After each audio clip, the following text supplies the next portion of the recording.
And this is where I think England are going to struggle. They come up against a low block. We don't have Foden. We don't have Cole Palmer. Starting it, yeah. If you're going to play Anderson and Rice against Panama, I don't see the point. You do not need two deep-lying players in that position. They're both similar types of players. You need a pass. You need a player, not just because he's here, like Tom, like Cole Palmer, Foden, that can draw a defender and pick a pass, a little slip pass, 5 or 6 yards. It's a bit of magic, isn't it? It's a bit of magic to break something. It's sucking a defender in and then just seeing the pass and sliding it in, little outside the foot one maybe, or little just one inside the fullback. We don't have that. So I think tonight would be a great opportunity to practice that against Panama. Yeah. Because we're going to come up against a low block later in the tournament. Even against the best teams, if they're 1-0 up, they might be defending, you're going to have to break a team down. So go with one holder tonight. If Anderson's had a knock, leave him out. Go with 2 8s or 2 10s, whatever you want to call it. Play wingers wide. I'd almost be tempted to put Saka on the left and somebody else on the right and stretch the pitch, Rashford or Gordon. Make the pitch wide, stop coming inside to Panama's strengths all the time. Because we saw against Ghana, it doesn't work. Against these teams, you need to make the pitch as big as possible to give those players in the middle of the pitch, the Tom Cairney type players, the Cole Palmer type players, Eze, the space to get on the ball, get his head up and pick a little pass. And is it also about tempo as well? In when you're in that position on the pitch, just quickening the ball slightly for different combinations on the edge of the box? It's changing the tempo, really. It can build slow, but I think when it goes into them areas, I think then you need Eze to come alive or players of that ilk like Bellingham. I think it's the things that Danny tried that you can't coach. Yeah. It's the things that you cannot coach. Yeah. Like the players have it in them, in their brain, and they're a little bit of magic, like the Foden, Palmer. I know they're not there. Eze, for example, where like you just applaud it. It's a bit like the no-look pass. You look in one way and you slip it inside and go the other way because these sort of players have a picture in their mind. Yeah, it's that.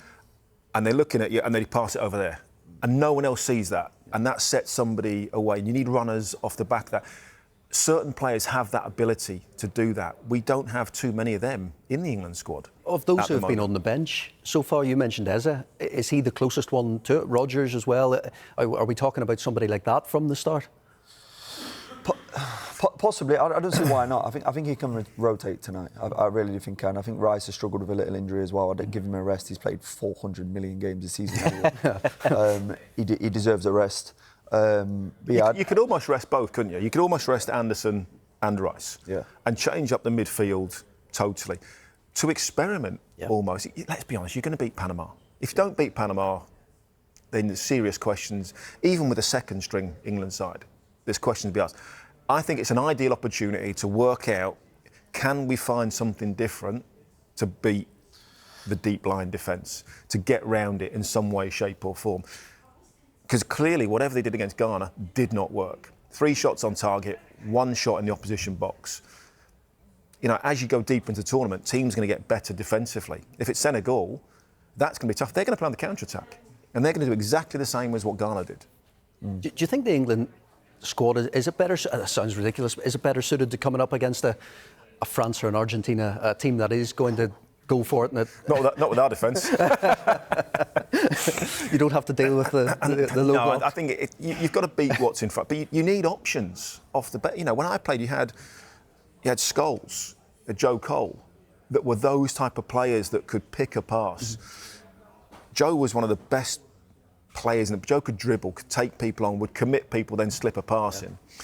We don't have too many of those. Maybe Eze is the closest thing, but that's about it. And this is why I do not understand why Cole Palmer was not in the squad. People go, well, he wasn't 100% fit. So what? You don't need Cole Palmer for 90 minutes. You need Cole Palmer for a moment. Yeah, for 20 minutes of a game, maybe, towards the end of a game. We've talked about so many times that England need to retain possession of the ball. Keep the ball, keep the ball, keep the ball. He does that for fun. He also has that bit of magic, that maverick player that can do something different. You do start to think this has gone back to England of the 2000 sort of era and going, well, actually, we've become a little bit predictable. We need... All our special players have been left out, which is bizarre. You've played against some of these players we're talking about, Foden, Palmer, Eze, Rodgers.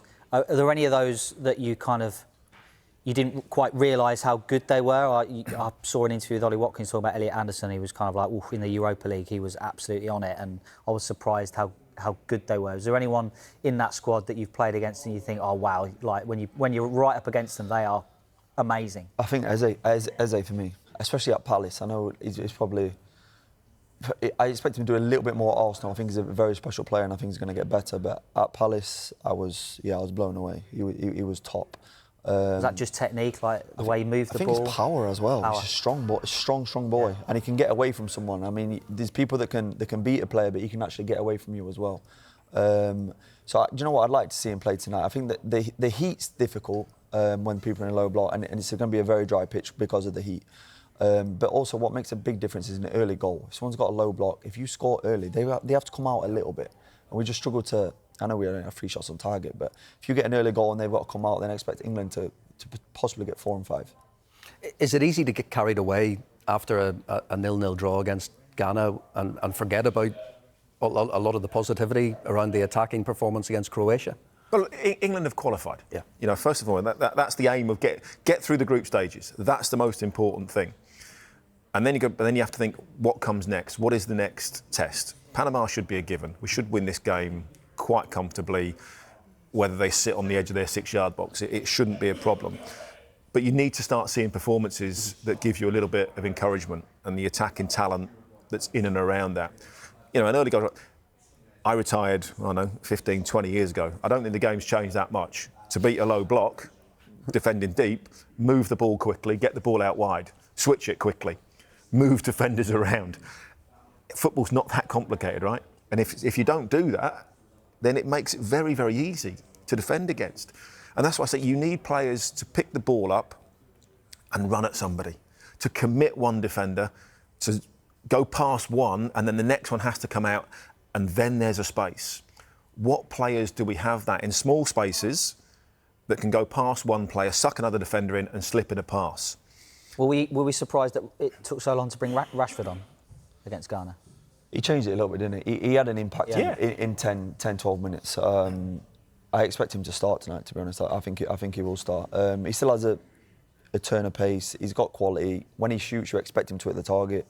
I think he brings something. I think he will start, and hopefully he can affect it. I think I'd be disappointed if we don't play 2 8s. Whether that be Bellingham and Eze, you don't need 2 deep midfielders against Panama. You know, let's be honest, Ghana had 20% possession or whatever it was, 25, not a lot really. 2 or 3 counter-attacks. You don't need that 2 double pivots. Get somebody on the ball. Allow somebody, Thomas Tuchel, they talked about this amazing team talk against Croatia at half-time. Go and express yourself. Go and say to the likes of Eze, go and say to whoever, Rodgers in those positions, just go and play. Go and take people. Don't care if you lose it. We've got 4 defenders and a deep line midfield player that'll win it back for you. Just go, keep taking people on. Don't care if you make mistakes. Give them the confidence going into the next sort of games that we might come up against.